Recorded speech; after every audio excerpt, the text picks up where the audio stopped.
Well, there's kind of two things. One is that one of the first things I came out with, I mean, other people talked about it before me, so I'm not the originator of this, is that vitamin D supplements, vitamin D3 is literal rat poison.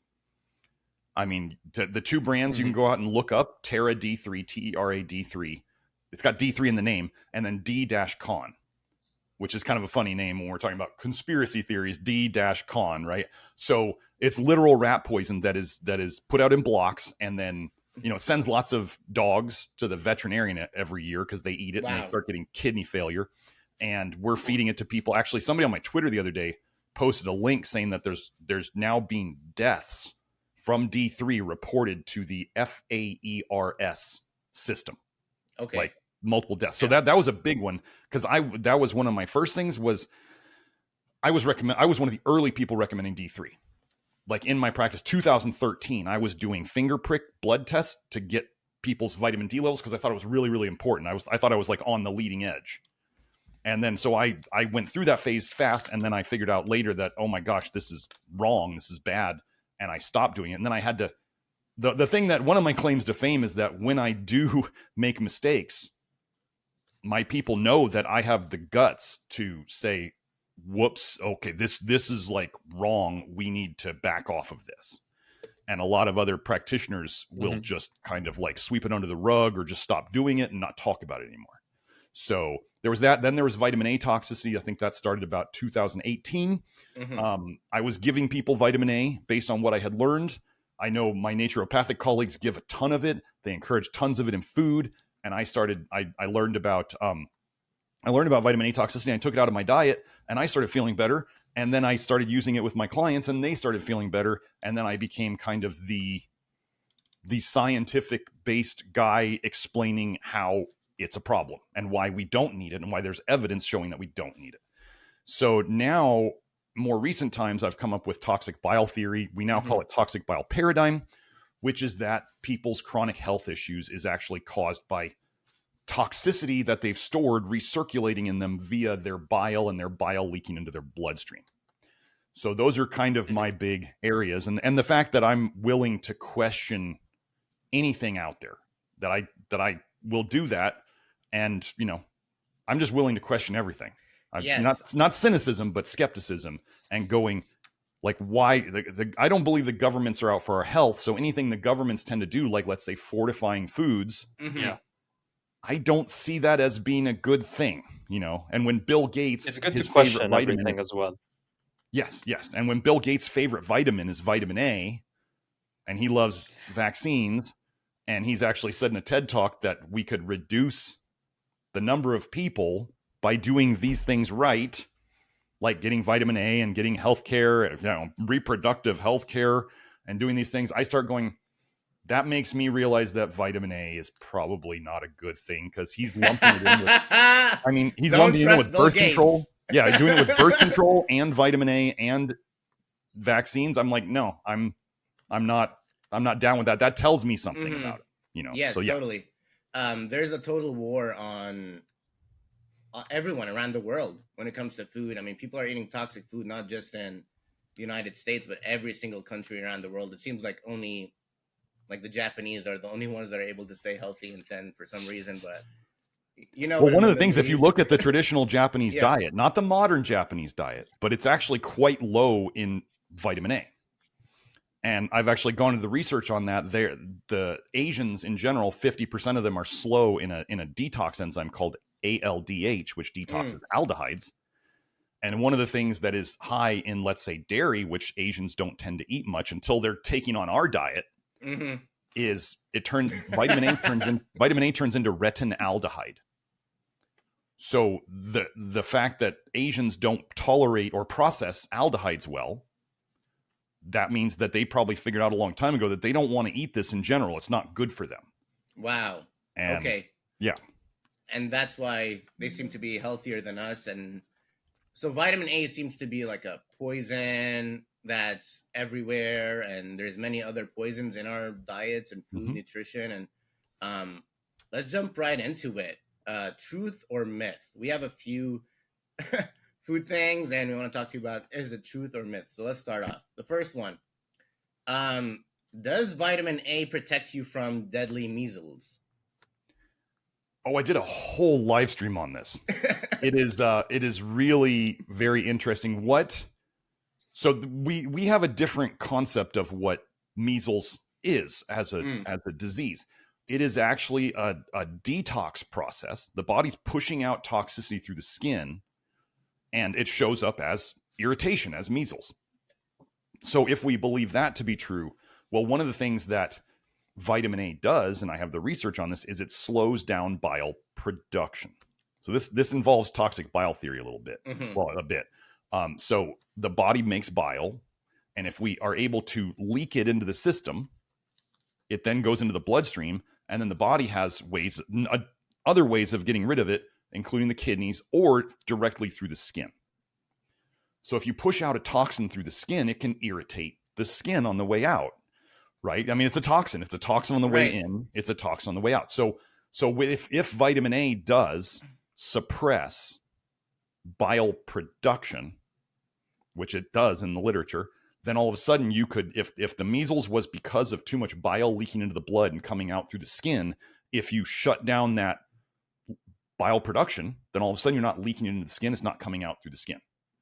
Now, I went into, on that live stream, I went into the nutrient deficiencies associated with measles. I went into the toxicities associated with measles. I think it is a lot of these childhood diseases where it's skin diseases. The skin is actually, when I was taught in naturopathic medical school, they were teaching us that having a superficial detox, like the skin. So the skin is an external organ. It's a superficial organ, and you can push the toxins out through there. That's actually a good thing rather than the toxins being in your lungs and creating asthma, or like in your liver and creating liver problems or kidneys. You actually want it coming out through the skin. That's a better option than it settling into your organs. So then when people do things to suppress the measles or skin related diseases, it pushes them deeper into the organs. Okay, and here we go. A big myth. Zinc deficiency was a big part of measles.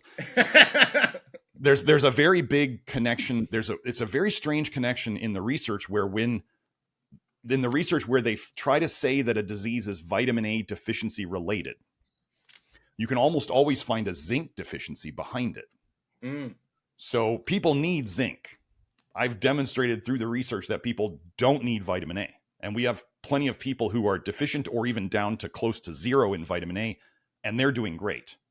So we've now proven with our people and in the research that people don't need that. So then the weird thing is when vitamin A comes in and does something, it's always in third world countries where the children are they're malnourished. So they give malnourished kids vitamin A and it seems to help. Well, malnourished kids, where do we get zinc from in our diets? Mainly meat. Malnourished kids, are they getting meat? They're probably eating grains and, just whatever they can eat, rice, that stuff. So they're not getting a lot of protein. They're not getting a lot of zinc. They're not getting any taurine. And so then they get these diseases. They do vitamin A to suppress the symptoms. But the real cause is that these kids are malnourished. And you can show that these problems, you can show in measles that kids are malnourished. It's in the research. This is the kind of stuff I go over in my live stream. So you start seeing that it's really just these kids get no meat. And then they get problems, and then they're detoxing the measles, and they see more health problems because they're not good at detoxing, because you need protein to detox. Wow. So it's a little bit of a conspiracy, it sounds like, right? Or a diversion, right? Because Dr. Garrett, RFK Jr., the head of our health, made a press conference saying that we need vitamin A. Yes. And that we don't need vaccines. We need to just all take vitamin A, and then we wouldn't have measles. Well, let's not forget that he was just endorsing the mRNA, the new mRNA jabs. So, and he was trying to say that there was just one jab that people could get that would take care of all their colds and flus that they were going to come out with. And I'm like, the one thing modern medicine has never fixed is the cold. This is how sad modern medicine is. They can't fix the cold and the flu. And then they're going to say they have one jab all of a sudden that fixes it all. Okay. Well, then if we're getting into the toxic bile paradigm, right? Then we have, what if they could give you a shot that totally inhibited your bile production. Well, if we understand that wow. colds and flus are just a big toxin dump in your system, it's not some Right. scary protein that doesn't move we call them viruses doing stuff, that then we go, okay, it's an internal detox and you're just leaking toxins into your system. Well, if they could stop that from happening, then they could make the colds and flus look like they went away. But what's going to happen next? They've shut down some of your detox pathways, which means this is the crazy thing. You can create a disease while you fix another disease. So they could make colds and flus go away, and then all of a sudden you start seeing other disease rise up, and then they just go, oh, well, this is totally unrelated, right? Isn't that what doctors love to do? They're like, this is totally unrelated. It's not connected at all. Just like right now they're trying to go, oh, the COOF vaccines aren't connected to anything. They don't cause problems. But now everybody's starting to go, oh, they do cause lots of problems. So I'm not going to be one to volunteer to jump in line for that stuff. I will fight against it until, over my dead body is the saying, I believe.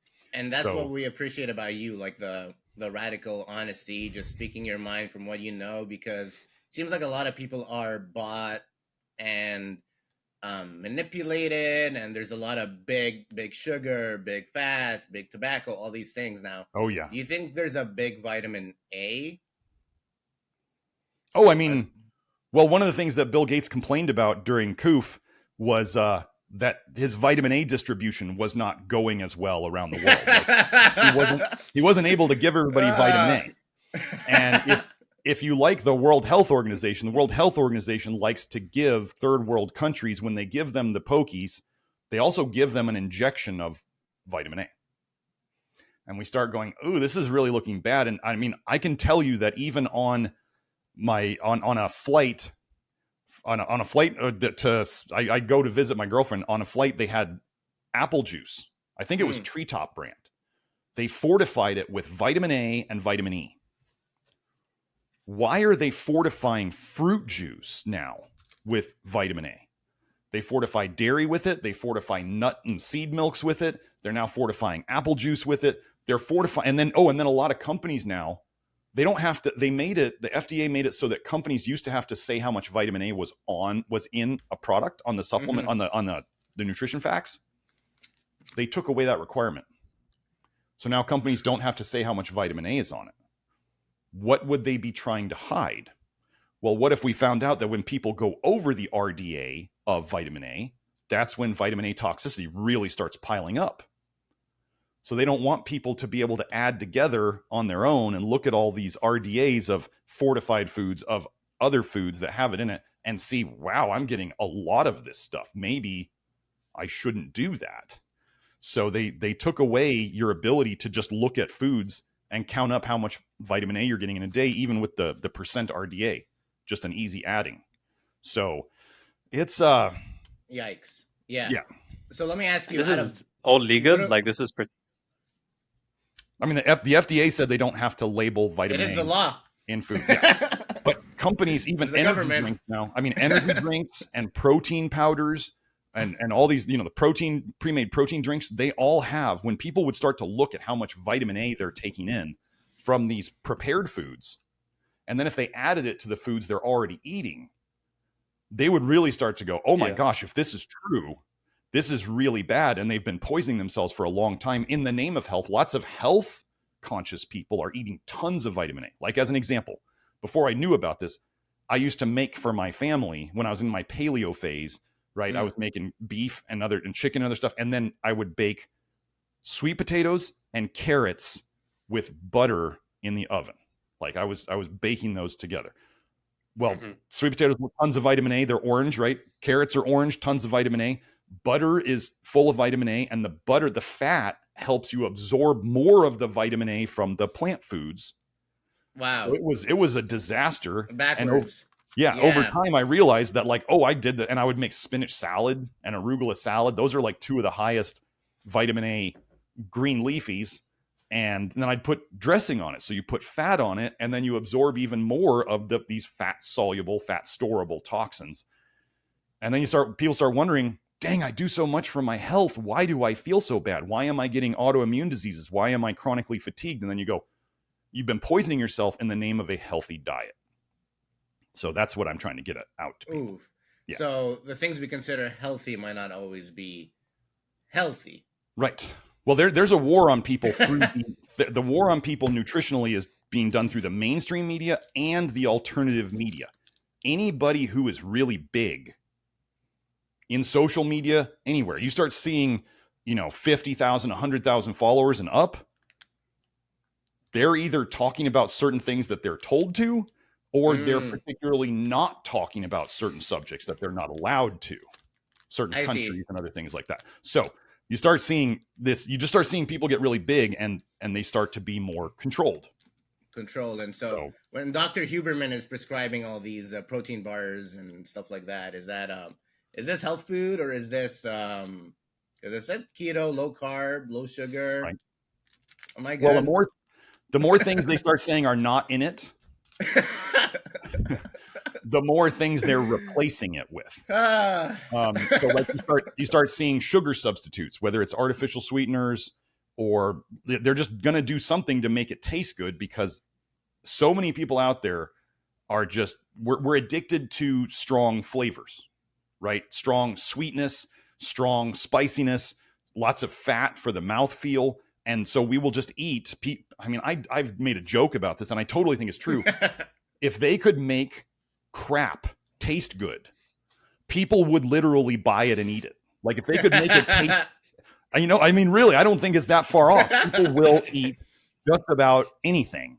So if we took that to the extreme, and then we start saying, oh, they're going to sell you chemically altered sweeteners, and they're going to send you, all these weird fats that are modified, and it's just, when I think of fats and oils, like, people think they've been told that, like, lots of fat and lots of oils are the way to go. Like the keto thing, eat 80% fat. The human body was never designed for this.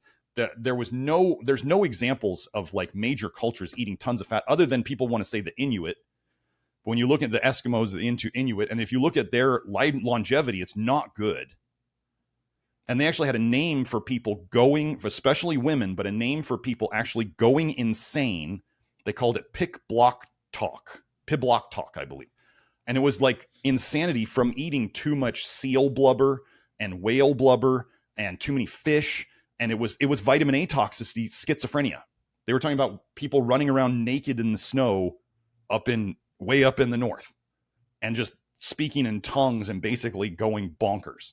That's vitamin A toxicity at its worst. Wow. So this has been going on a long time. What the fuck? So yeah, So look, Piblock talk. It's PIBLOKTO or TOQ. It's hard to find stuff. The paper that I referenced on my old forum, it's gone from the internet now. You got to find it on archive.org. Like, they shut it down, probably because they were like, oh, this is speaking badly of a culture and we don't want to do that. And it's like, no, they were going literally insane. Some people will say there's alcohol involved too. Well, funny thing, this is a key thing about people thinking vitamin A is a vitamin. Retinol is an alcohol. Okay, that's why it ends in OL. Okay, ethanol, which is what we call alcohol, is obviously an alcohol. Right. They both go through the exact same detox pathways. So why is one a very well-known poison, but yet the other one is somehow essential for us to see and to have good skin? Like, why are they going through the same detox pathway, right? So we start to put these things together and we go, this doesn't make any sense. And they both accumulate. You can actually store alcohol in your liver for up to a week. We turn it into a fatty acid ethyl ester. So we can make alcohol fat storable. And we make vitamin A fat storable. They call them retinol esters. Your body puts a fatty acid on it and stores it in your liver. Well, what happens when people drink? This is part of why I think alcohol over time is so bad. When people who are doing it regularly, alcohol kicks vitamin A out of your liver because your liver wants to prioritize the stronger toxin. Alcohol is a stronger toxin. As an example, right? People can get, they can kill themselves with alcohol poisoning in one night, right? It happens. Yeah, often. totally. Well, vitamin A, there was a scientist back in 1974. They reported his death in the New York Times.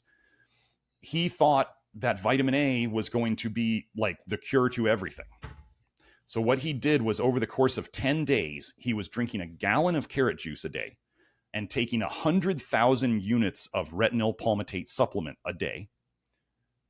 Took him 10 days to die. And they said when they found his body, he was bright yellow. Wow. I listened to that and I go, wait, my joke, but the true thing is I'm going, didn't he maybe think by about day 5 that this was not going well? Like maybe I was wrong. Maybe I should stop this. But they found him dead. They found him dead in his apartment. It was reported in the New York Times, 1974. So what I'm saying is vitamin A is a lot less toxic than alcohol. Like you can kill yourself very quickly with alcohol. Vitamin A, even when a guy was really mega dosing it, it took 10 days. So what your body does, your liver has to process vitamin A to detox it. Your liver will kick out vitamin A into the bloodstream. And this is in the research. Yeah. Vitamin A will go up in the bloodstream when people drink alcohol. So the theory is your liver kicks it out. It's going out into the bloodstream, and your liver is processing priority-wise the alcohol so it doesn't kill you. Your body says the vitamin A we'll deal with later. We got to deal with the alcohol now. And then, so now the vitamin A that's out in your system is wreaking havoc as it does on your system. And this is why we see people, vitamin A is fat storable, right? So when people drink, they tend to gain weight. Mm-hmm. Well, we store vitamin A in the fat. So your body would say, well, you keep kicking all this vitamin A out of the liver and we need a place to store it so it doesn't wreak havoc. So let's make more body fat because we store vitamin A in fat. Wow. And then you start seeing people who drink a lot, they start getting the puffy face and they get the red face, right? That's just inflammation. And then when people stop drinking, you see their faces shrink and the inflammation go down and the redness go away. That's when you know that they were poisoning themselves. And the vitamin A can then stay in the liver and get processed because now you don't have the alcohol kicking it out. Here's a funny thing that you can look at on the people who push lots of vitamin A versus alcoholics. You start looking at these influencers who push lots of organ meats, which are super high in vitamin A. Okay. And you start looking at their skin color and they're red. They're always red, like all over. And then they can sometimes, like even the Liver King, not doing so well right now, but they get the puffy face and the big red nose of alcoholics. But this is so you start seeing that vitamin A will tend to make somebody look like an alcoholic over time because it's an alcohol and it causes the same damage. Wow. So it's, all these influencers that you look at who are like bright red, they're in the sun all the time, but they're red. That's a sign that they're really toxic. Mm-hmm. And they're supposed to be the model for health, right? We all need to learn from them and imitate them and do what they're doing. And you're out here exposing everyone. So the last podcast we did together, it did well, but we also got a flag for, let's say, talking about health topics. Okay. And I'm sure this one's going to go through the same thing, but we're happy to do it. But if you need to edit certain parts out, I know that pokies and jabs are okay. The V word may need to be knocked out. That's why I talk about coof and stuff like that. So I'm usually pretty careful, but if you want to edit out the V word, you're talking about the jab, right? Yes. Yes. I hear what you're talking about. If you want to edit out the V word, go ahead. Like I've done it on mine. I have a strike on my channel. I have a strike on my channel from mentioning something. The words sound like boring trioxide, and it's a 3-letter thing. Okay. And I now know that if I say anything too close to it, I have to take the live stream off and then edit out that part. Like the Gestapo doesn't like it. So what I do is if I put this also on Rumble. So the one video of mine that it will never be shown on YouTube again is on Rumble now. I see. So, no, that's a great point. I mean, we have to get the information out there, and I hate like self-censoring and trying to play to these people that are kind of our enemies, right? They're trying to take us down and hurt us and kill us and our families, and so I don't want to play by their rules. So, but here we are doing this podcast. Whatever you need to do to keep this up, go edit it however you need to. All right. So I have here the FDA food pyramid. This is what we were taught in schools. And I work in schools. This is what I see all the time. So is this a myth or is this a fact? What are we doing here? Well, the problem is there's not a whole lot of nuance to that. A lot of bread. A lot of bread. I mean, okay, so the basis of our diet that we do is generally meats, muscle meats, and grains whole grains, and beans. That's like the foundation of what we do. Okay. Now, but we're picking foods in those groups that are generally lower in vitamin. Those 3 foods are generally lower in vitamin A. Now, the thing about, let's say, the food pyramid is that, let's say people see, oh, bread, I should eat lots of bread. Lots of Americans are not doing any activity, right? So if they just eat tons of carbs of any type, they've got way too much easy energy coming in, and they're not using enough energy. So then their body stores energy. Your body's always kind of like trying to avoid starvation.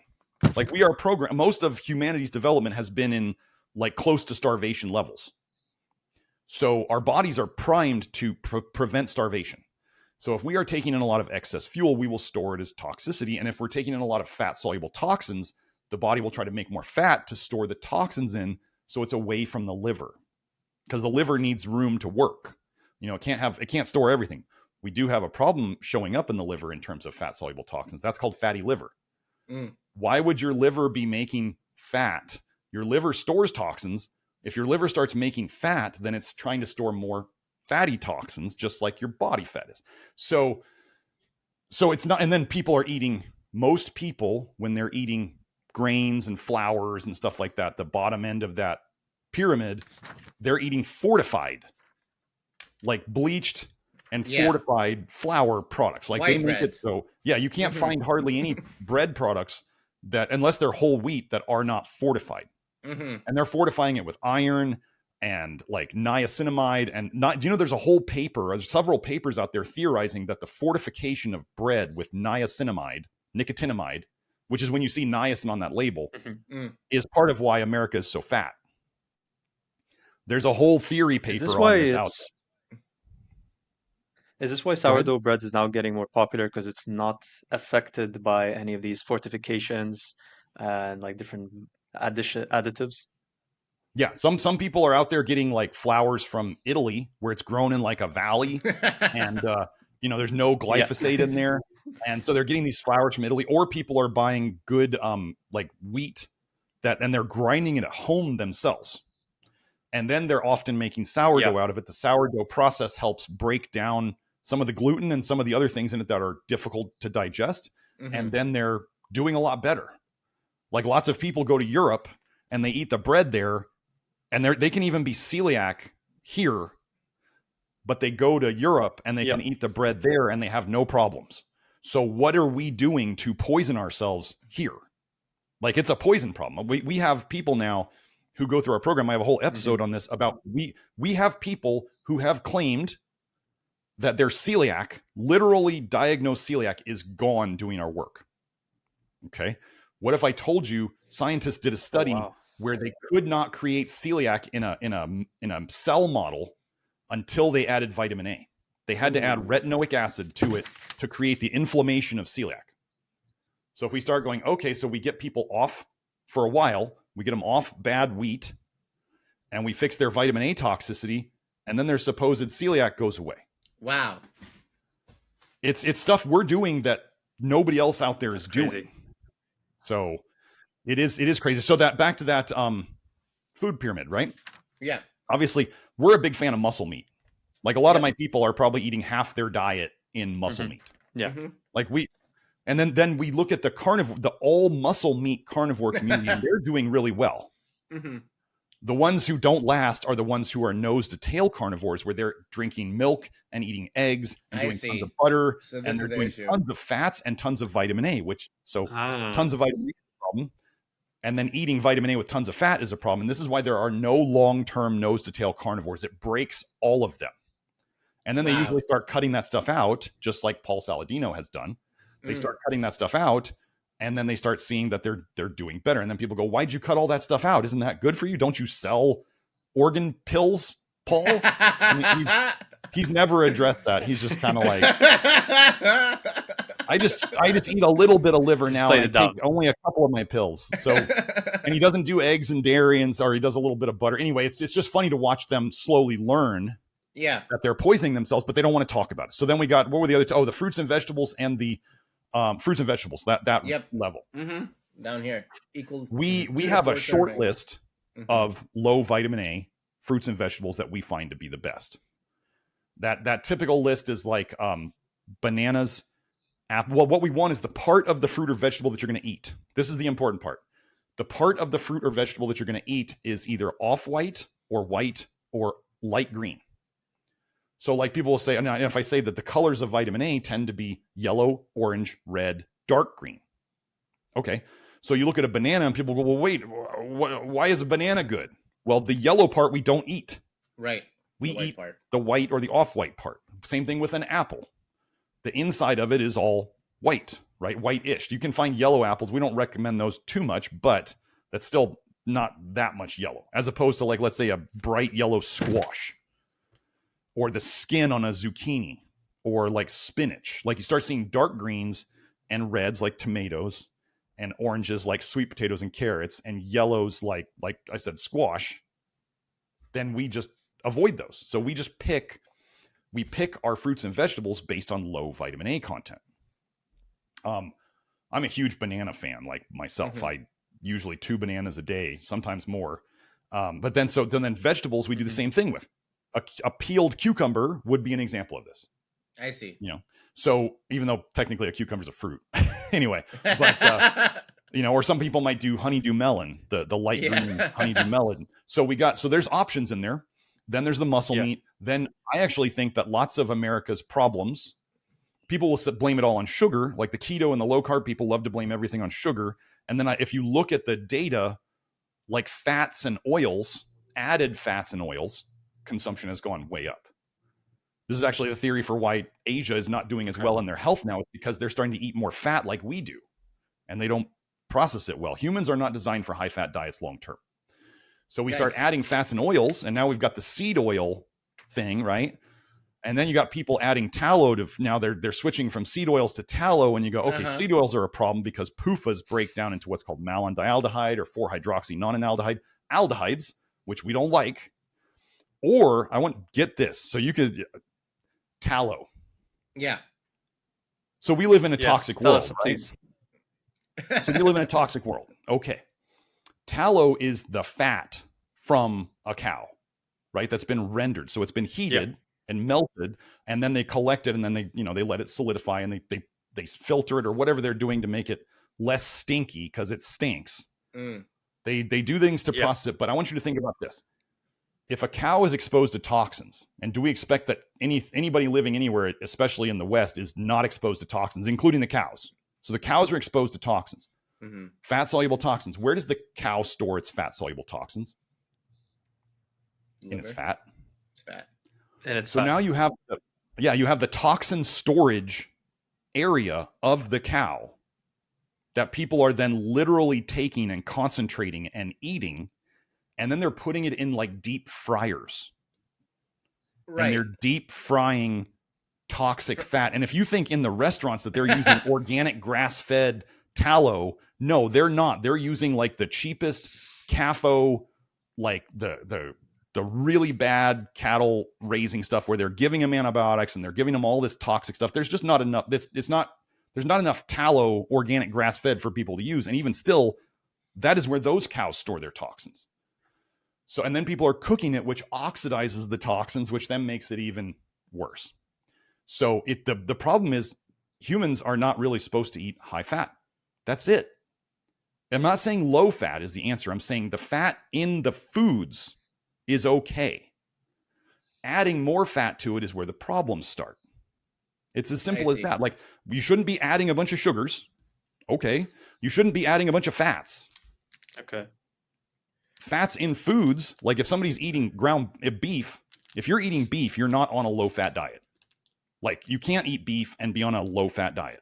So I don't advocate low-fat. We have people eating beef and bison and all that stuff all the time. Not everybody does, but a lot of, most people do. So I'm not anti-fat. It's just stop adding the fat. Because not only is it a way that it stores fat-soluble toxins, it helps you absorb and store fat-soluble toxins into your liver and your body fat.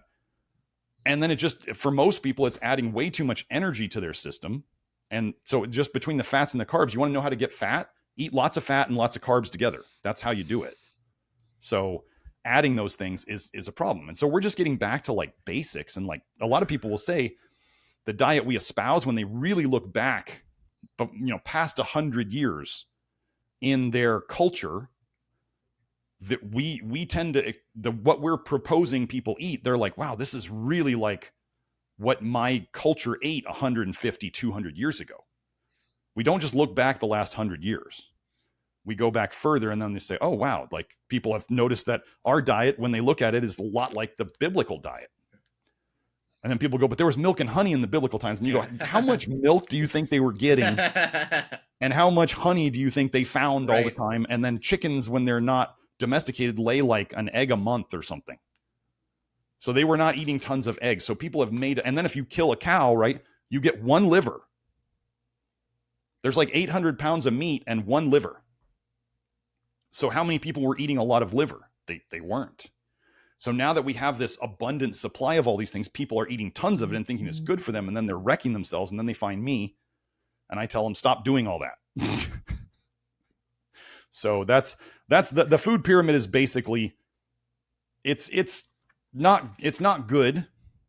I mean, then you got dairies fortified. I mean, you look at that thing, you got wheat is fortified. You got dairies fortified. You got the fats are sometimes fortified with stuff. It's just that they're not helping us. And here's a big idea. Yeah.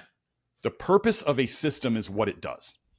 What comes out of it. The purpose of a system is what comes out of it. So when you look at American food and American health, we are getting sicker than ever before. Right. So the purpose of the American food system and the fortification is to make us sicker. That's the purpose of the system, because that's what it does. It doesn't make people healthier. It makes people sicker. So that's a key thing to understand. People can be like, why would they do this? It doesn't matter. The system is making us sicker. So you participate in it, or you look at what the system suggests and you do the opposite. Yeah, it's working. It's working very well. Fertility is going way down. Fertility is health. Health is fertility. Right. So if you are looking at the fertility rates, and then I also say that one thing that happens is as people become more toxic, well, men start to become more like women, and women start to become more like men as people become more toxic. What do we see today? Damn. That's exactly what we see, right? The purpose of a system, from what I'm understanding, is like the American people are basically, excuse the language, but they're fucked at this point. And they have to do their own research in a way to kind of reduce that. Well, most toxicity that's happening to them. Yes, most people are groupthink. That's why I'm out there saying these crazy things, and only a certain percentage can make the jump with me, because a lot of them see it all at once and they go, wait, whoa, this is way too far. Like I've had people where they can handle the vitamin A toxicity thing. But then I start talking about vitamin D as rat poison. And they go, oh, no, that can't be true. My grandma's taking vitamin D. And you're like, well, your grandma's poisoning herself. Okay. So, but they just can't jump on to the fact that they have been, like, I've had nutritionists who can like handle one part, but then all of a sudden I start going further and saying, this is not just one thing. It's more than this. And they can't believe that their whole education that they paid for is wrong and taught them the wrong things. And so then they just abandon it because they're just like, I can't handle it. People want to be part of a group, especially women. Women want to fit in.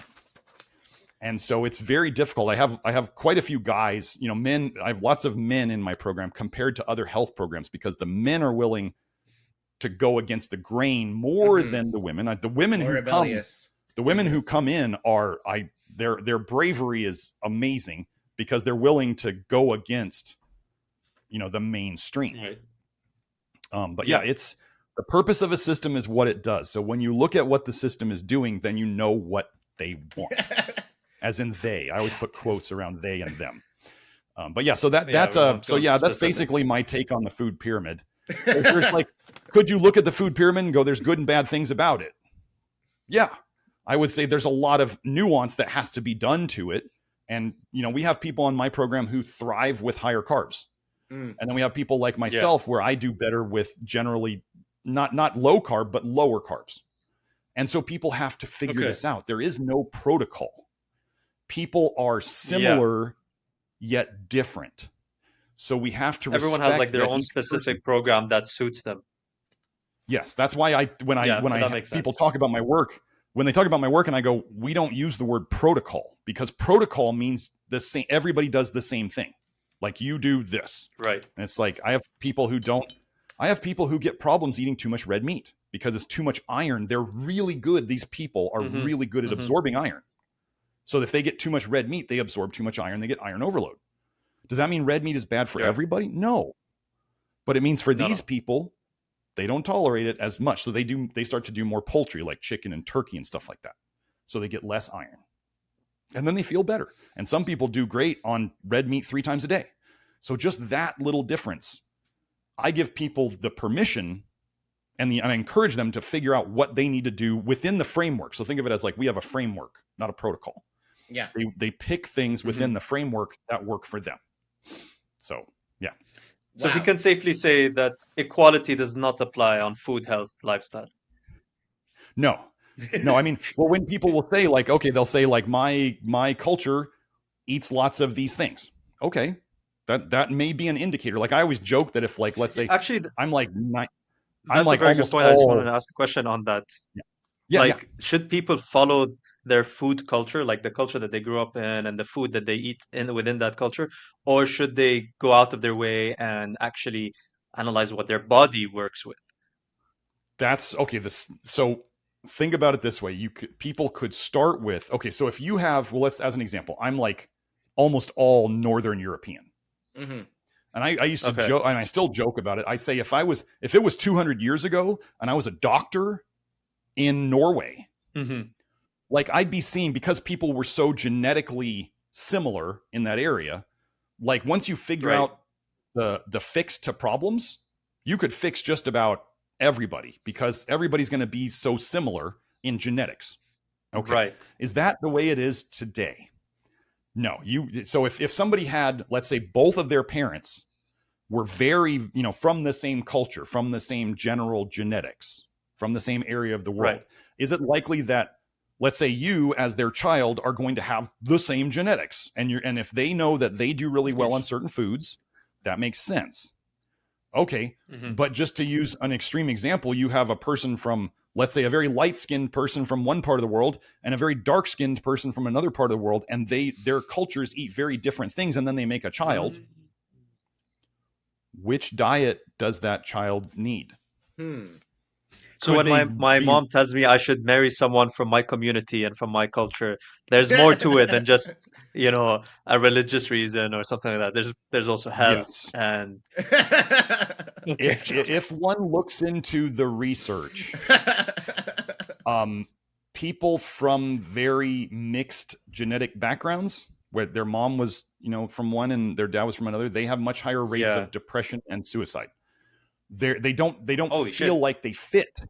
They feel like they don't fit into any one culture, right? Because they really kind of don't.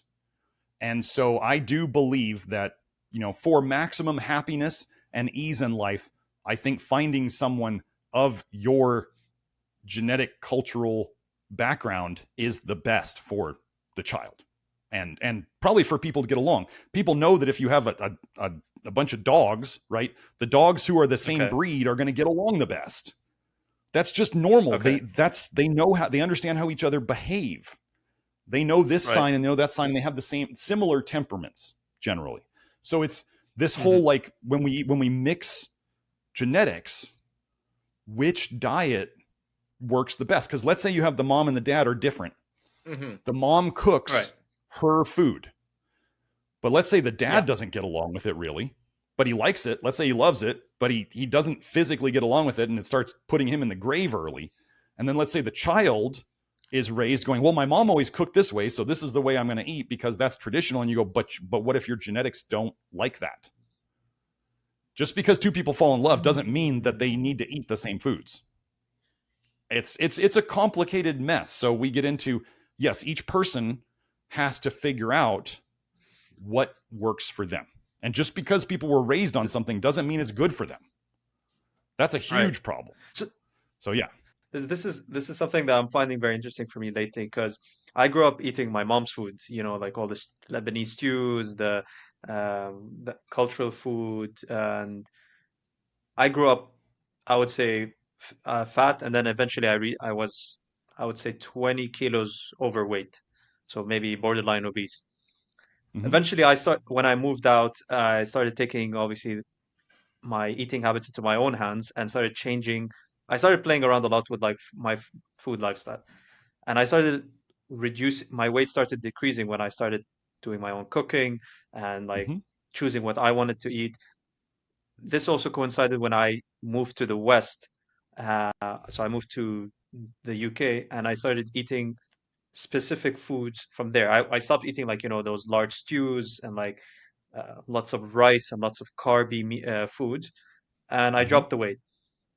So I dropped to a certain amount. I couldn't drop all of the weight, but I wasn't overweight anymore.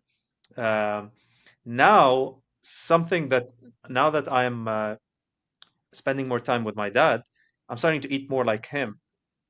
And he eats very simple foods, just like, one meal a day.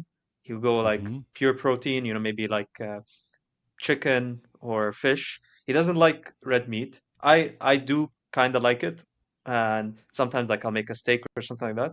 But mainly chicken and fish, and maybe some mashed potatoes.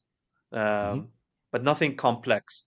And I've noticed Mm-hmm. like that is helping me also reduce even more weight to become, to reduce the those stingy fats that don't go so Mm-hmm. easily. I'm Yes. testing that out now, and I'm starting to feel a bit more lighter. I don't know if it's gonna take me to the point where I want to be, but I'm experimenting with that.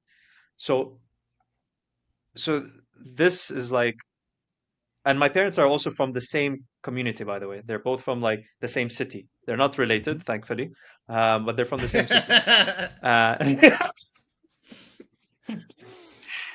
um, so so even within like your parents, there can be a difference between, obviously, even as close as they can be, from the same city, same community, you still have to possibly choose between them, right? Is that Yeah. Yeah. is that true to I mean, the say, goal or is, is there more to it than that? well, the goal is just to see what works best for you. Mm-hmm. And like, Right. I remember when I think I was in my late, like, I think I was like 19 or 20. And my dad told me I was starting to learn about nutrition and all this stuff. And I was thinking it was so complicated. And my dad said to me, he said, son, if I want to lose weight, I just eat meat and fruits and vegetables. And the weight just comes off automatically. He's like, I can eat whatever I want, as much as I want, and it will just come off. And me being, thinking I was smarter than I was like, it can't be that easy, Dad. Like it just can't be that easy. And he was like, no, it is. That's all I have to do. And it works. And now as an adult, I'm definitely a lot like my dad.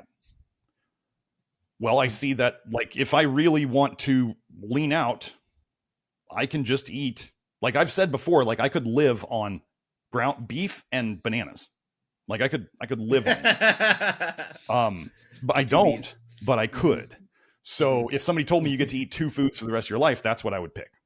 So wow. I realized that, like, I do well on, generally people might say, well, bananas aren't low carb. I didn't say I was low carb. I said like lower. I'm not eating bowls of rice and bowls of pasta on that approach. Right. So does that mean that's why I tell people, I say, I don't tell people what I eat on my live streams a lot. I don't tell them my diet in the program, because what people do out of, whether you want to call it intellectual laziness, whether you want to call it like hero worship or whatever, then people will think that they should just eat what I eat. And I'm like, that's right. Not the point. Yeah, they just copy what you do. Here. Yeah. And so I say, I'm not going to tell you what I eat, because you need to figure it out for yourself. We have people come to us who, like, they eat carnivore, they eat all muscle meat, that's all they eat, and they're still messed up. So it didn't fix them. And then we start talking to them about doing other binders, or maybe getting some soluble fiber that may not be from food. It may be like apple pectin, or it might be like psyllium fiber. And so they start getting some fiber, they start detoxing better, their gut biome gets better, and they start feeling better. And then all of a sudden they can start adding more food. So we help people with their food intolerances a lot. So food intolerances, if somebody says I can't eat that, that may or may not be true. Obviously, if we're helping celiacs, then what does that mean? What was causing their food sensitivity? Well, it was something else, probably toxicity or deficiency. So yeah, we just have to know that when people are at different parts of their recovery, They might not tolerate Mhm. things in the beginning that they can tolerate later. Mm. People might Right. feel fine eating something at the start because they're so poisoned. Like, I mean, right? If people smoke a lot of cigarettes or they drink a lot of alcohol, are they realizing that that's a poison to them, or do they don't really feel the poison? They feel right? good when They're take putting it in all day. So the more toxic we become, the less able we are to recognize toxins. As we get cleaner, our body will then often tell us like, ooh, that was not good for you. It doesn't mean they're like weak and they're losing resilience.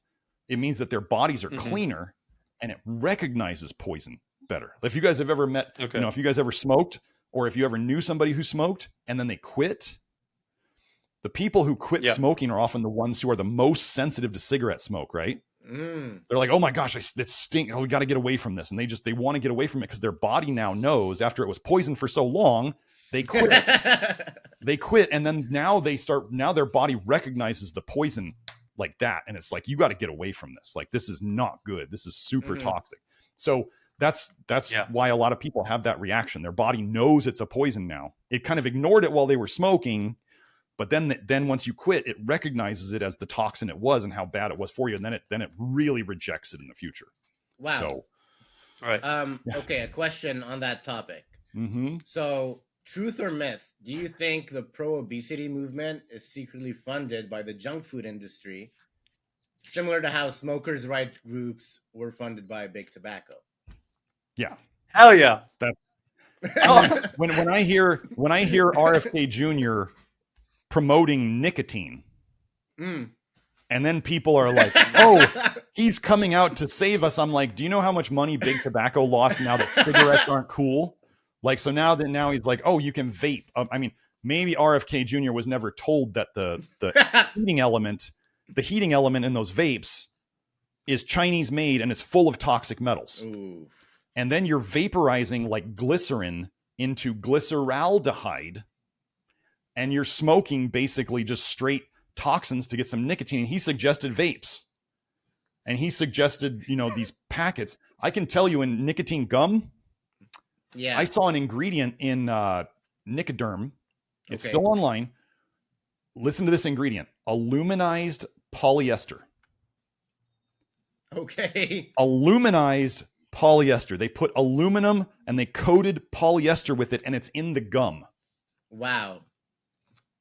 I saw on Tums the other day, like there's huge lawsuits about baby powder, right? Because the talc in it.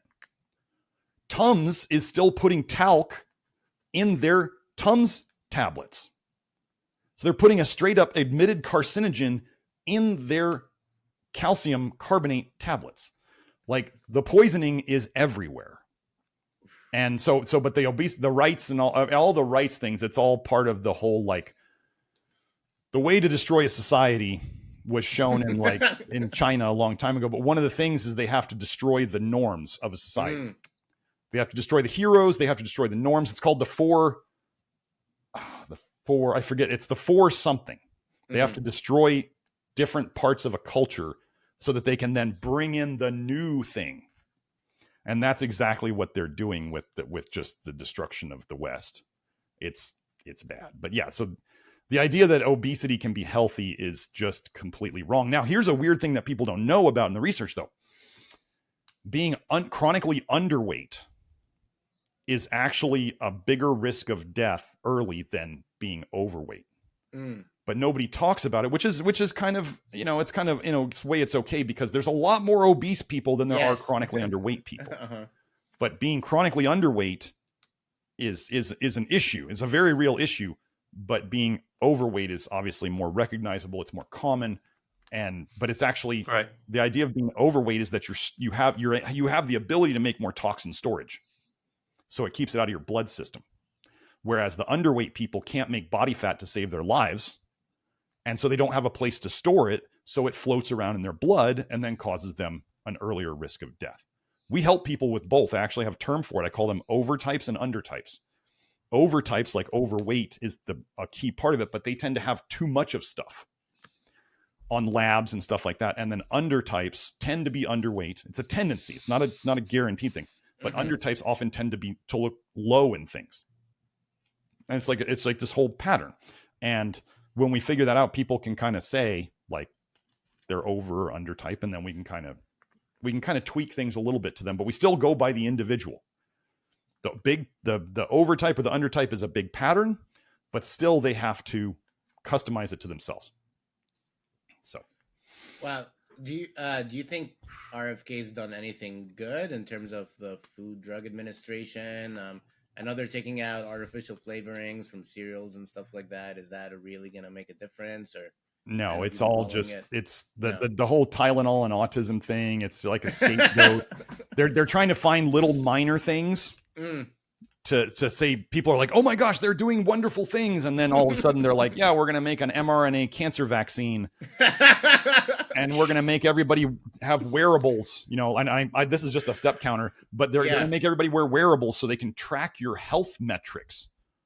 Whoa, like no, that's not to just track your health metrics. That's to say, if you're not following the rules, like in China with social credit score, then we're going to punish you. So it's all a movement. It's all a hidden movement to get people to do what they fought so hard against with the left, and now they're going to bring it in from the other side. So I wear an Apple Watch. I like tracking my workouts, my steps, all kinds of my sleep kinds of stuff like that. How can they use that against me? Well, they're tracking. I mean, everything. Oh wait, what happened to my camera? Yeah, this is. Hold they're on. trying to shut you down, bro. I don't know. That's weird. That is very strange. Hold on, let me just check. No, you're okay. Take your time.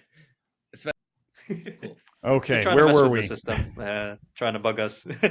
Right. Yes. So I was asking. We were talking about mRNA. Oh yeah. Okay, we were talking about your Apple Watch and stuff like that. Yes. Okay. The first thing we must realize is that everything we are putting on the internet is being recorded in like ways against us. This is why they're bringing out AI, so people tell everything to AI. Like that's another way they can record what you are thinking about. The thing about an Apple Watch, like the difference between what I have on and an Apple Watch is that I can turn off. I can turn off. You use a lot of ChatGPT. Yeah. Well, if you ChatGPT, just stick with it as a search engine. Think of it as a smarter search engine that you still have to check up on because it hallucinates. It will make stuff up. It will literally make stuff up. Yes. I actually had to do, the other day I used ChatGPT for a little search, and then the other day I'm like, show me the reference where you made this statement from, and it's like, oops, sorry, I just kind of made that up. And I'm like, this is just garbage. Like you can't, why would I want like a 10-year-old doing my research, and then they bring it back to me and I'm like, is this correct? And they're like, I don't know, just made it up. But anyway, the thing about an Apple Watch is I had a buddy who got one, and all of a sudden his wrist started hurting. And I was like, you got the Wi-Fi on that? You got the Bluetooth turned on? And he's like, yeah. And I said, that's what's causing your wrist pain. Like, stop wearing it and the wrist pain will go away. And it went away. So EMF, like the constant transmitting of these wearables, is an EMF thing. And that's not good for your health either.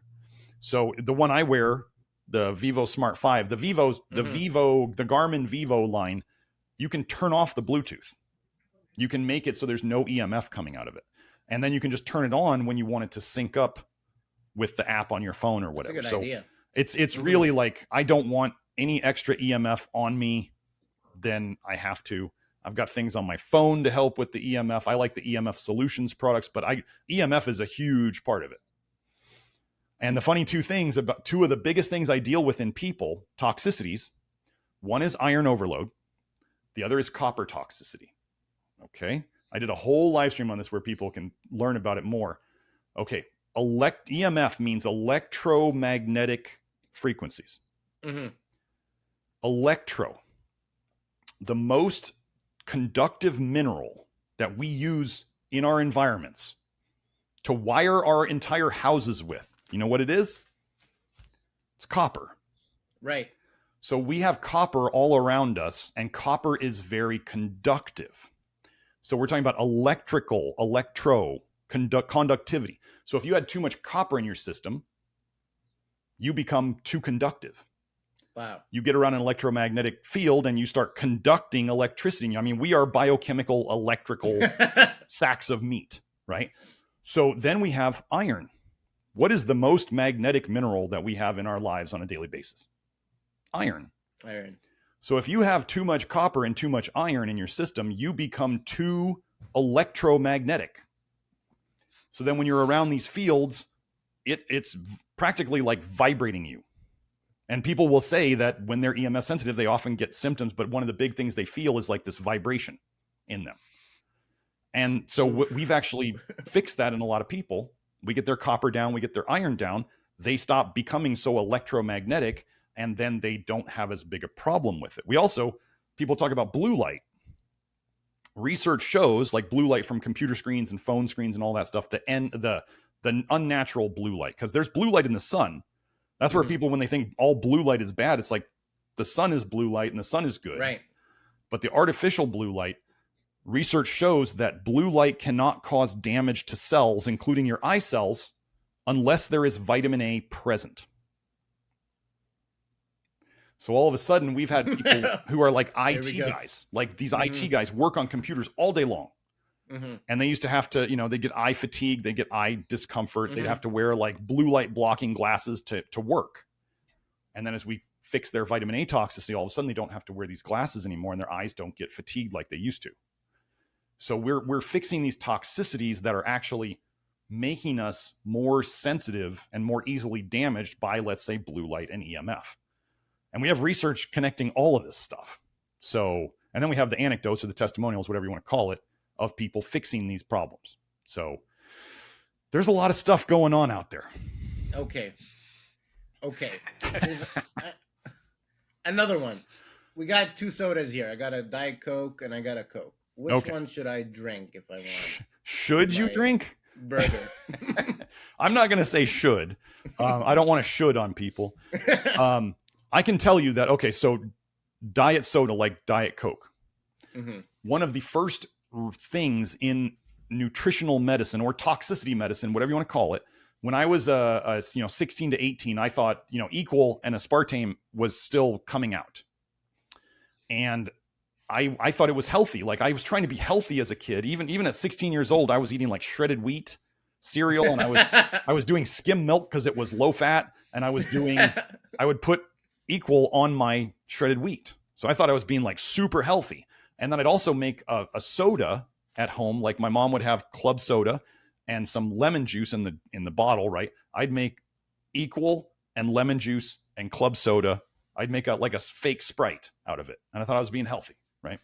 Well, I used to get these headaches, these like very short migraine headaches, where like I couldn't do anything for the 30 seconds to a minute that it was hitting.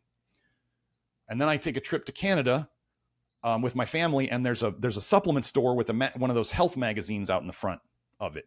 And because I'm into health and supplement stuff, I go and I pick it up and I read it, and I see in there's an article called Toxic Sweetener, and it has a big stop sign.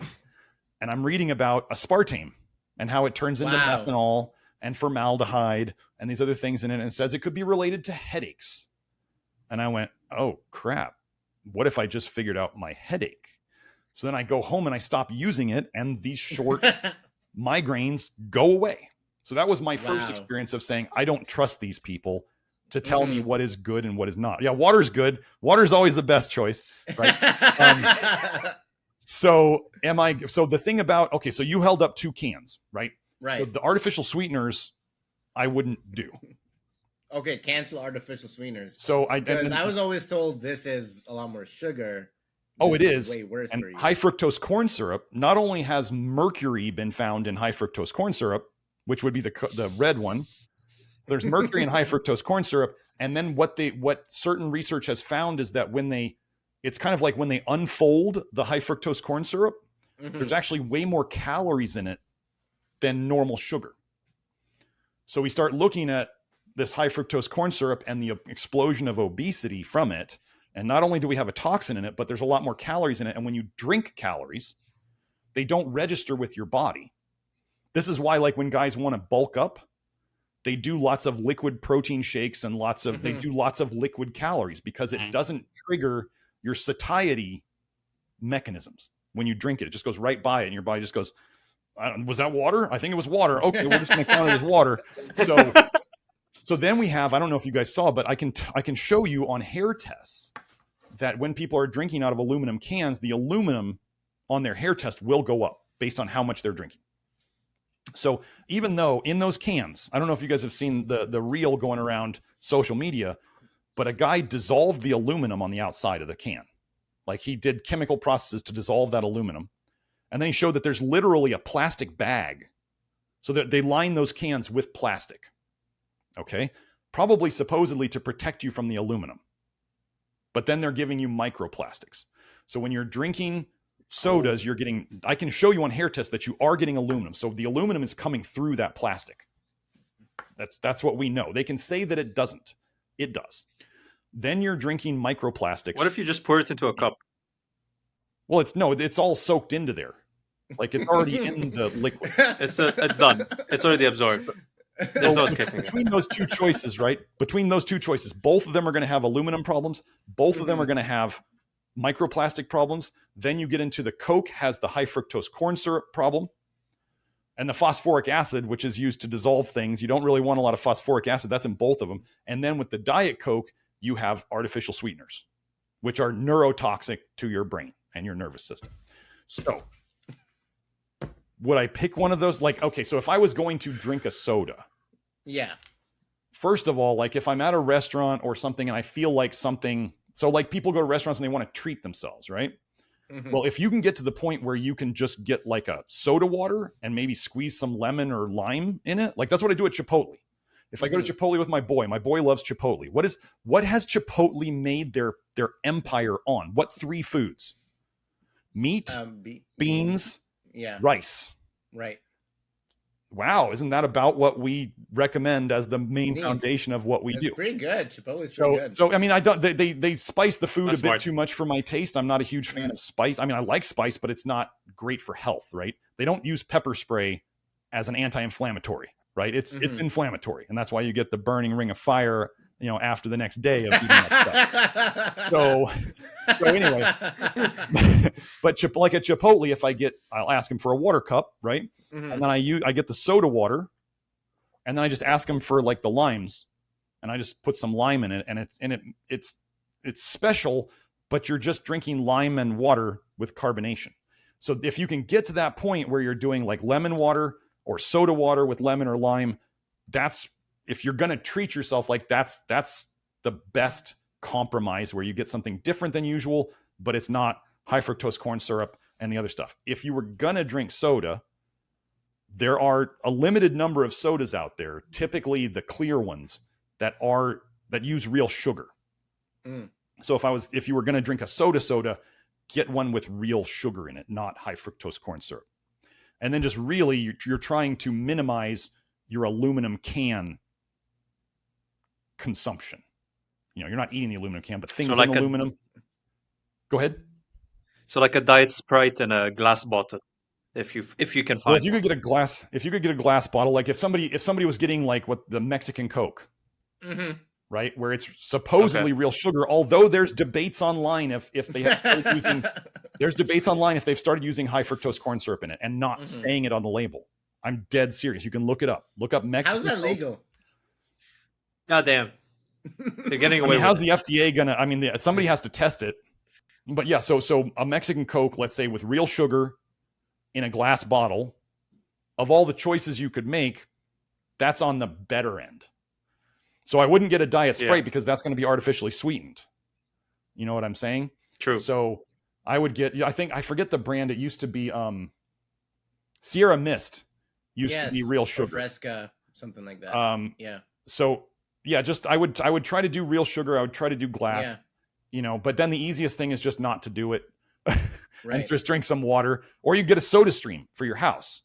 A soda stream just makes carbonated water, and then you can add things to it, but the simpler things you add to it, the healthier it's going to be. So yeah. So we think we're drinking out of this. It's aluminium.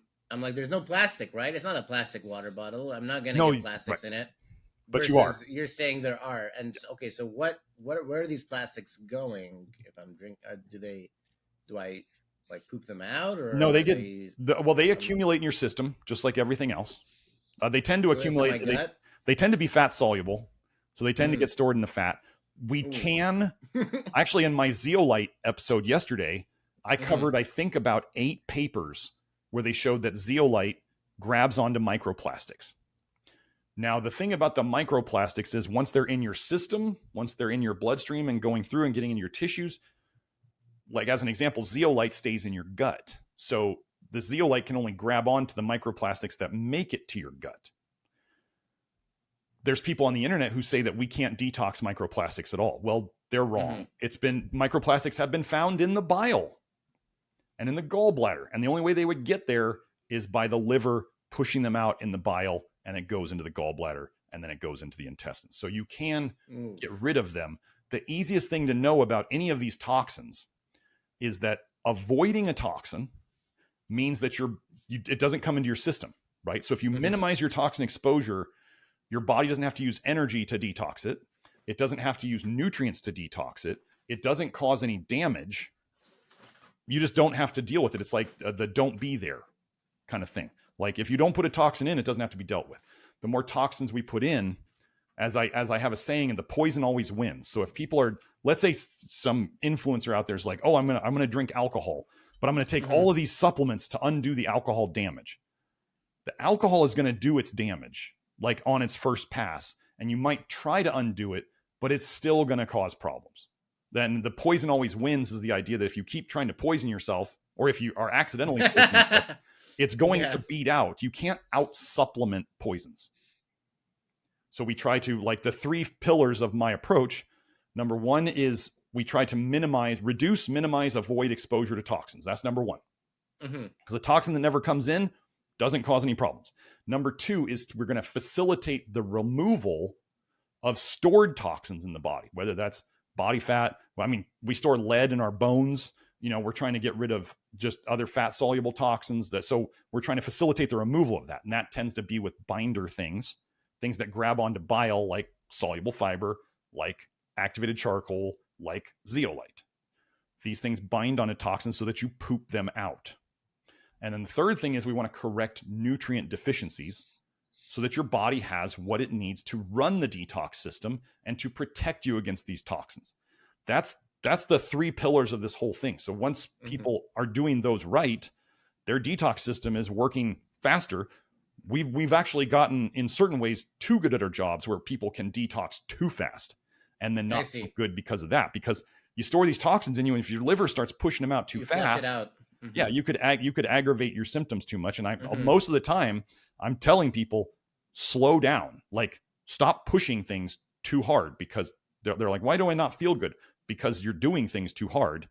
Just like you could train too much in the gym.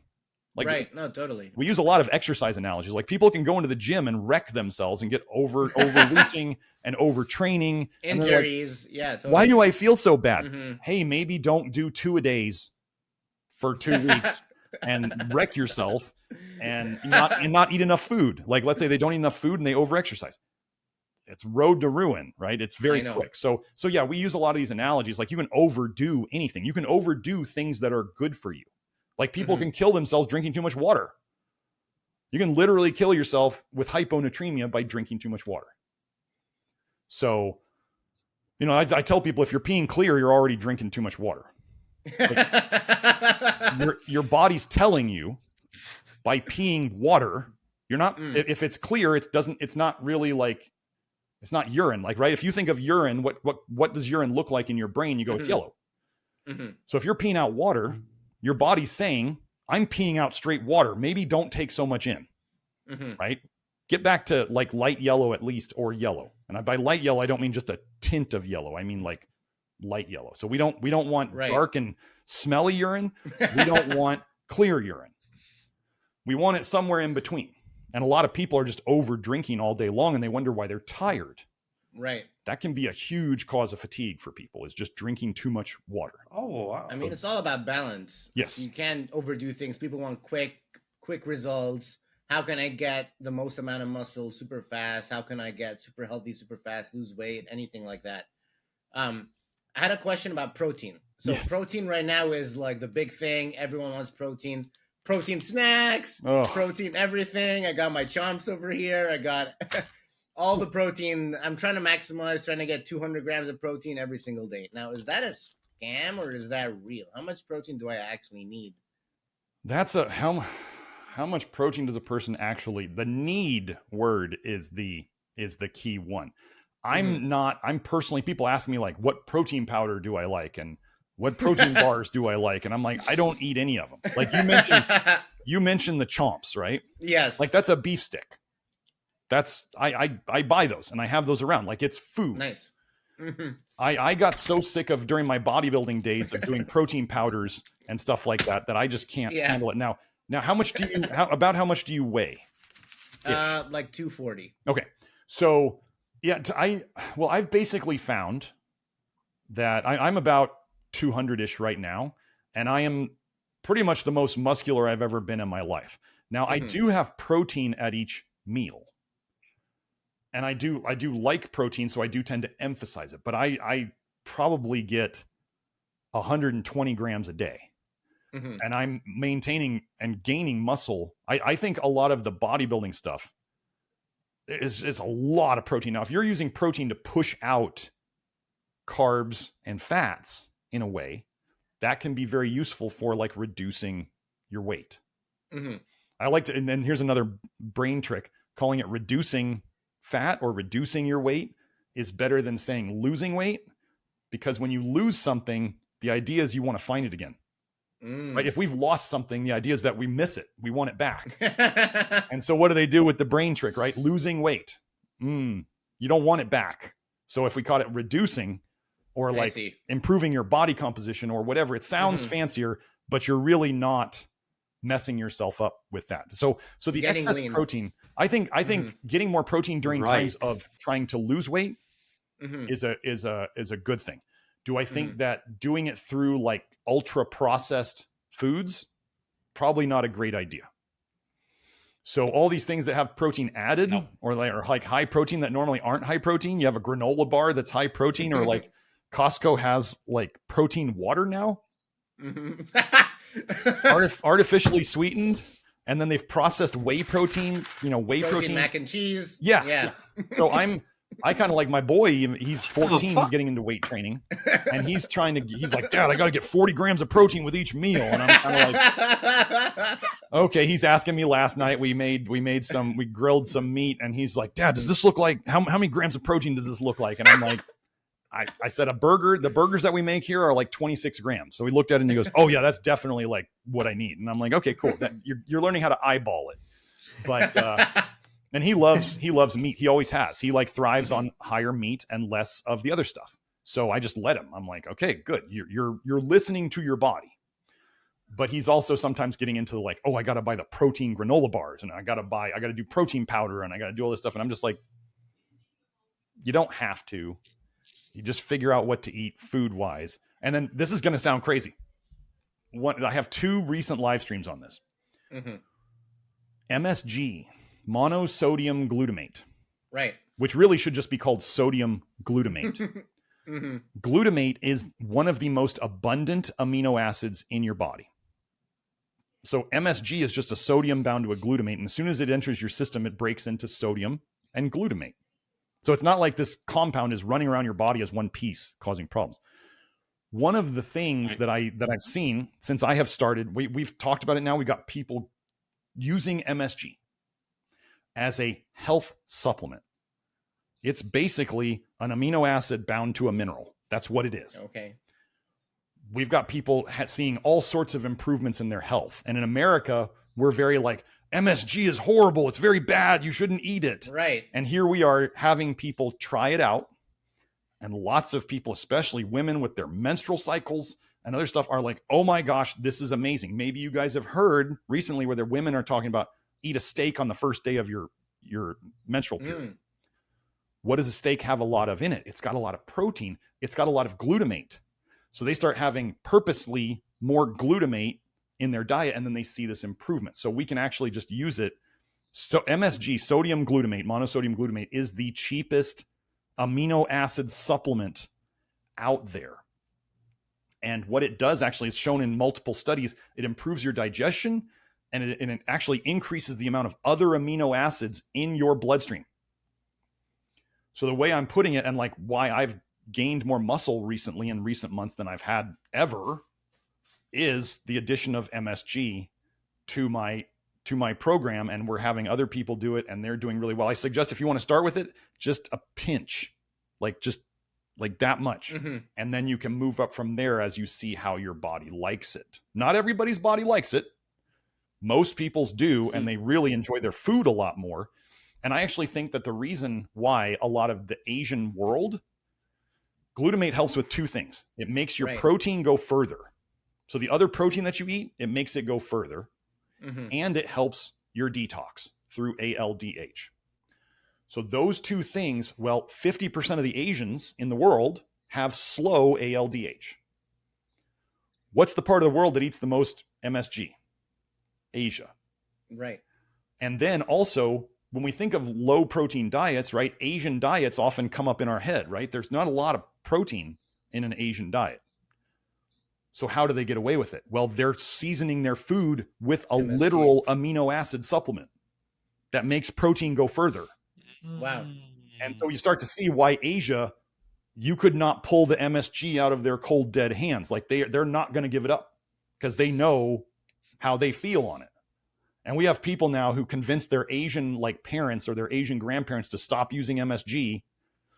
And now that I'm starting to talk about it, me and Kelsey, my lovely girlfriend and brilliant genius of figuring these things out, she actually figured it out because she was having trouble with her menstrual cycle. And she read about it, she researched it, and she tried it. I finally gave her the okay because at the start I was like, I don't know. She tried it, boom, 2 days, excess bleeding stopped. And we've had multiple other women who have had bleeding issues of various types just stop. You need glutamate to run your vitamin K system. You need vitamin K to properly coagulate. You need to coagulate properly so you don't have crazy menstrual cycle bleeding. So that's part of how we believe it's helping to fix it. So anyway, like that's a big thing where we're challenging norms again.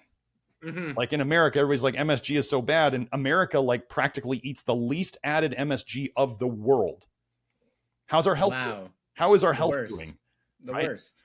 Yeah. So we start giving people the okay to try MSG, and all of a sudden they're like, "Oh my gosh, I feel so. I'm sleeping better. My menstrual cycle's better.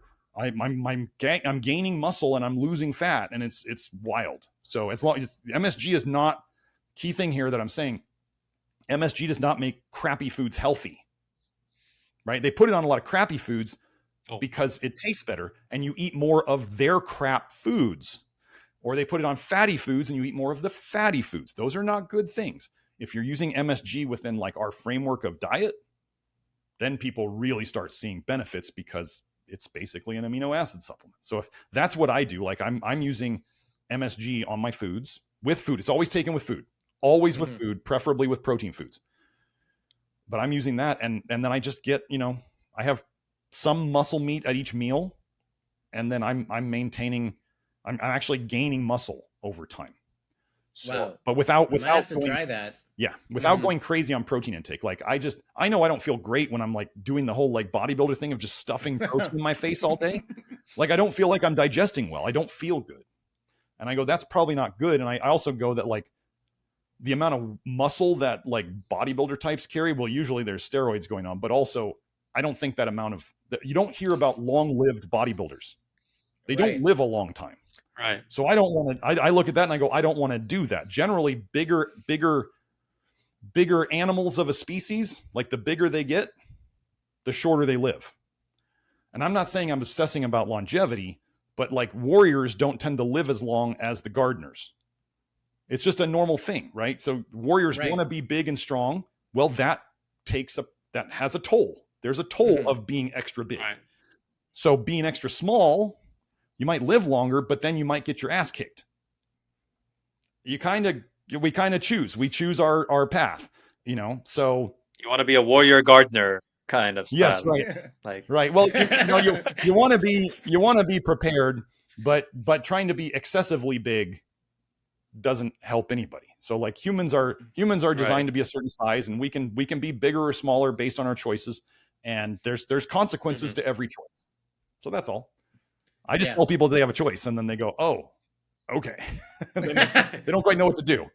Well, people are seeking the aesthetics, right? They see like these superhero movies, people look jacked, right? They're like, oh, I want to look like that. And then, that's what we're seeking. And it's all like, I think our motivations are so thrown off. And Yes. from what I understand from you, your idea of health is longevity. Well, we want to make okay. So what I'm after, actually, truly, what I'm after, is quality of life. I see. I would love to, like, what I've seen is the people who I believe are really healthy, when after they've they're living their life, and then when it's their time to go, they just go, right? They die in their sleep or whatever. It's very quick. I don't want to be like, I've seen several of extended family members where it's like they're living, but it's just system breakdown after system breakdown after system breakdown after system breakdown, and their quality of life is just going like this. So when somebody says to me, they're like, why do you do all this stuff for health? Like, you could get hit by a bus tomorrow. And I go, but then I get to feel good until the bus hits me, which is an accident anyway. And that could happen to anybody. That could happen to your fat ass walking across the street too. Like, it doesn't, like, it's not, I'm just kind of going, okay, so the goal is quality of life. So if let's say I'm carrying more muscle mass than is truly the healthiest amount of muscle mass that I could have. Okay. Well, I feel I'm enjoying lifting weights. I'm staying uninjured. Like I think I'm like inspired. I mean, my boy's lifting and stuff. Like, I feel like I'm doing good things. So if I cut off a couple of years of my life by being a little bigger muscularly than I should be, okay, my quality of life was good. That's what I'm after. So like, I do a lot of stuff like stretching and mobility and stuff like that, so I can move well. Because when I look at, let's say, the older people in, let's say, China, when you see those older people in China going to the parks and they're doing like the crazy physical stuff that like most Americans couldn't even do in their 20s. And then I go, okay, they're doing body weight stuff. Like, they're not lifting heavy weights. So I look at that example and I go, okay, long-term body weight stuff is where it's at. Because why is that? The only weight you are required to lift the rest of your life is your body weight. That's the weight that you always have with you. So why don't we get good at lifting our body weight instead of, let's say, lifting heavy weights over and over the same repetition, which the same movement, and then you get tighter in that. You ever notice that? Like, the movements you do a lot of, like bench press, right? Guys get super tight. That's our body's response. It says, if you want to push a lot of weight this way, I'm going to get tighter that way, because that helps us lift weight. That's what you're wanting the body to do. You're not saying I want the body to be more flexible. You're saying I want the body to be stronger. And if you do the same thing over and over, you tend to get tighter. So like in my exercise, I emphasize more different movements. So I'm moving in all sorts of different ways, and I'm not repeating it over and over. So then I don't get tighter in that specific movement. Right. And then it's more quote unquote natural that you're doing lots of different movements rather than the same thing over and over. I mean, I've done the whole Olympic weightlifting and powerlifting and Highland Games, and I look at the guys who do those sports as they age, and it's not good. They're broken. They're stiff. Right. Like, they eventually have to quit the sport because the sport breaks them. And I go, I don't want to do that. So it's just like choices, You could look at like Ronnie Coleman, for example. Like, he was like how many times he was Mr. Olympia, and now when you look at him, he can't walk. He needs assistance to walk, and he's like on crutches. He's still working out. Like, the guy is a beast. I don't know how he still does it, but like, he's literally almost in a wheelchair going to the gym, and that's just like, it's a bittersweet kind of emotion. Yes. Well, that's like the choices that we make, and like, what are we trying to emphasize? Well, he wanted to be as big as possible. I mean, one of the things they say about Ronnie Coleman, right, was that his tolerance for drugs was bigger than everybody else's. So he was able to take more drugs than everybody else, and he tolerated them well. And then he had the genetics. So he was like this monster in comparison to everybody. Okay. God damn. Like, that's how it happens. And then there are consequences to every choice. So if you start lifting heavy squats and deadlifts all the time, and then let's say you're taking drugs that are making you bigger, but they're not necessarily, I mean, it's just not going to work out well. So he made choices. That's all I'm saying. Am I upset with him about his choices? No, I don't care about his choices. He made choices, and now he's paying the consequence for it. That's all. Like, you know, Right. if you want to lift as heavy a weights as possible, you're putting maximal wear and tear on the system from the heavy weights as possible. And when the muscle starts, when everything starts breaking down, which it does with age, then you get to find out what you did underneath it all. And then we see this kind of stuff. So I really appreciate what Ronnie Coleman did. I know that there's people out there wanting like unlimited drug use in sports. They're like coming out with some sports organization with like unlimited drug use. And we'll see the results of that. We will, you know, we'll know there'll be like heart attacks on the field and stuff like that. It'll be like, oh, well, okay. Like that's how this works. Unlimited drugs means something's going to break in the system. That's what drugs are trying to do. They're trying to push the system harder than it's designed to. So things break. You know, it is what it is. I believe in freedom. And so if those people want to do that with their bodies and achieve those goals for themselves and that motivates them, then good for them. And if someone else wants to eat as much vitamin A as possible because they enjoy it, you know, like that scientist guy. I'm not gonna, you know, like force you to do anything, but I think with this podcast, what we're trying to do is like educate people on the best way to have a good quality of life. Yeah. And to live longer and healthier and happier and to have that information, because there's a lot of misinformation out there. And so we wanted to clarify all that. So yeah, no, absolutely. Really appreciative of you and your insights and everything. For me, this has been a great pod. So I don't know if there's anything else you wanted to add onto it, but I mean, this has been fantastic. Well, excellent. Thank you for having me. One final question, if that's okay. Okay, actually, never mind that. I'll leave that for after. Okay. Oh yeah, I can ask the question. You're good? Is that all right? Go ahead. I just wanted to ask about breakfast. Oof. Is that important? Is that necessary? Is that really your pancakes? Yeah, like do you need breakfast? Right? Like I've been because I personally have been experimenting with like the one meal a day, and I'm basically what I'm doing is having a late lunch and maybe a few snacks before, like a few healthy snacks, some bad snacks, but whatever, who cares? That's for my own personal delight. But I did breakfast for a while where it's just eggs and like maybe some avocado every now and then. Now I've removed that completely, and I've noticed I'm still doing the same, and it's still going well. But during this conversation, obviously, you take into considerations like, oh, I still need my protein intake. So, is that necessary? Is the breakfast? Does it matter? I mean, should I just say fuck it and just keep going? Well, breakfast is a tough thing because some people do. Okay, so like with the whole intermittent fasting thing, like there's research coming out now showing that it may not be so great for everybody. And what I've seen in my practice is that women over time break down from like skipping meals. Women's thyroids and other things, they really don't like it over time. So when we have to look at like there are real gender differences. Like men detox faster than women. Women put on body fat a lot faster than men. So we look at like men do better on less food or skipping meals than women do, which makes sense when we were thinking about if we were hunters. Right. We had to go out and find it. And the women were back gathering, right? So they could eat as they went, right? They could kind of graze and as they found stuff, they could eat it. And we would want them to, so they could be fertile and have enough energy to have children. So it's just, there are real gender differences. We are not the same. That's a huge thing. Now, if you do find, like I find personally, I do a lot of exercise in the morning, like 2 hours worth. So I wake up and like my initial stuff, I just have water as I'm doing kind of more like I do like a walk and run and I do flow rope, if you know what that is, where you're just throwing the rope around. And that's like pretty easy. So I just have water for that. Then when I'm about to go to the gym, I will have, a couple bananas, maybe a Chomps bar, just something that I can digest and still work out 20 minutes later.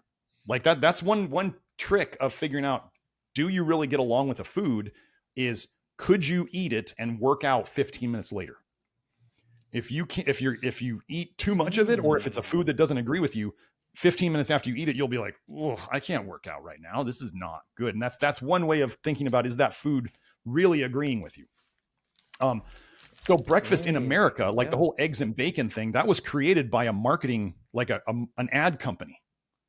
Here we go. They wanted, so that whole idea is like Goddamn they want marketers, people man. to eat. Yeah, I mean, you got the breakfast cereals, and then you got the eggs and bacon crowd on the other side, and everybody's like, the breakfast is the most important meal of the day. When, if you think about it, back in the hunting days, if you want to think, caveman, whatever you want to think of it, when we had to go hunt our food, was there breakfast sitting around? No. Or did you? No, you're not eating until you're hunting that deer. You're getting, you're killing the animal. That's when you're waking up probably on an empty stomach, and maybe going to the watering hole and getting some water, and then you're picking up your hunting gear and you're going to find lunch or dinner, hopefully. So the thing I just see about I don't think that breakfast is necessary. I think a lot of people would do really well, especially if they work out in the afternoon or something. I think a lot of people would do really well with like an early lunch or a late breakfast. Right. And then dinner. I think a lot of people could do really well on 2 meals a day with maybe a snack in there. And it makes it easier to not eat so much food when you only eat, 2 meals and a snack a day versus the more times you eat in a day, the easier it is to eat too many calories. That's just the way it is. If somebody tries to eat 6 times a day, it's just, nobody wants to eat 350 calories at a time. That doesn't feel like enough, even when you do it 6 times a day, so it's just, if people do well, the thing I see about long-term intermittent fasters, especially like the 1 meal a day types, they're always addicted to coffee or caffeine. Because you have to unlock the body fat that they need for their energy. They got to throw in the caffeine to do it. So if we start going, this way of eating seems to create a caffeine addiction. Maybe it's not great. Yeah. And maybe if you don't have to throw in all your day's calories in 1 meal. I mean, those meals, right? If you've done one meal a day, you did 1 meal a day?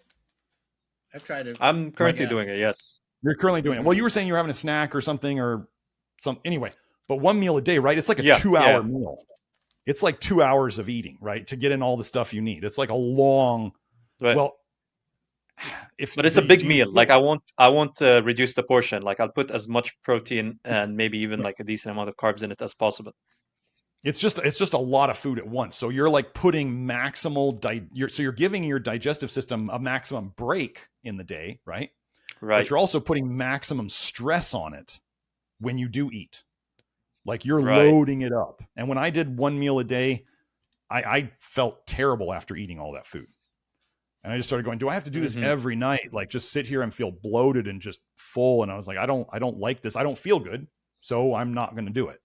And then I went to like the 2 meals a day, which is most intermittent fasting, right? I joke that intermittent fasting is just a fancy term for skipping breakfast. For most people, that's what it is, And I think that's okay for a lot of people. Because you wake up and your stress hormones are your stress hormones are peaked in the start of the day. Cortisol, adrenaline, they're supposed to be highest in the start of the day. And so then they're already there. And then you can go out and do stuff. And then later in the day, you start eating, like when you would collect the deer or whatever, when you caught the deer.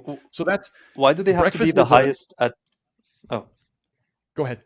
I just want to ask about the cortisol and the stress hormones. Why do they have to be the highest in the morning? That's like, why are you part just of what wakes you up. Are you just like waking up stressed and you just want to like no attack the world and stuff? Cortisol is anti-inflammatory. It is our body's most powerful anti-inflammatory, and it's also stimulatory. Right. That's like why when people take cortisone pills, hydrocortisone or dexamethasone or stuff like that, they actually get stimulated. Like it is a stress hormone, but that's not necessarily bad.